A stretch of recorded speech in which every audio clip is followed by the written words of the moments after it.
আজ ছিল বিশ্ব ইজতেমার প্রথম জুমার দিন। দেখুন কিভাবে মানুষ নামাজ পড়ার জন্য পায়দালে হেঁটে আসছেন। আশ্চর্য, আপনি না দেখলে দৃশ্য বুঝতে পারবেন না কিভাবে কষ্ট করে মানুষ 10 কিলোমিটার 20 কিলোমিটার পর্যন্ত মানুষ হেঁটে হেঁটে এইভাবে কাঁধে করে ব্যাগ নিয়ে আসছেন। মানুষ তৈরি হচ্ছেন জুমার নামাজ পড়ার জন্য। লাখো লাখো মানুষ সমাবেশ হয়েছে এই বিশ্ব ইজতেমায়। এই বিশ্ব ইজতেমায় প্রথম দিনের জুমার দিনের নামাজ পড়ার জন্য মানুষ প্রস্তুতি নিচ্ছেন। আবেগে মানুষ আত্মহারা হয়ে যাচ্ছে। 32 বছর পরে ভারতবর্ষের বুকে বিশ্ব ইজতেমা। দেখুন প্যান্ডেলের মধ্যে মানুষ জায়নামাজ বিছিয়ে নামাজের জন্য প্রস্তুতি নিচ্ছেন।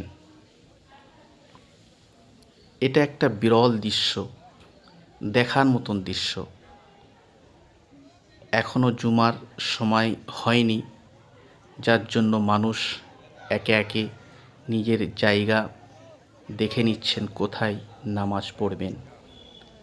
একটু এগিয়ে যাচ্ছেন মানুষ, যাতে করে একটু ভালো জায়গা সন্ধান করা যায়, যার জন্য মানুষ প্যান্ডেলের ভিতরে যাওয়ার চেষ্টা করছেন।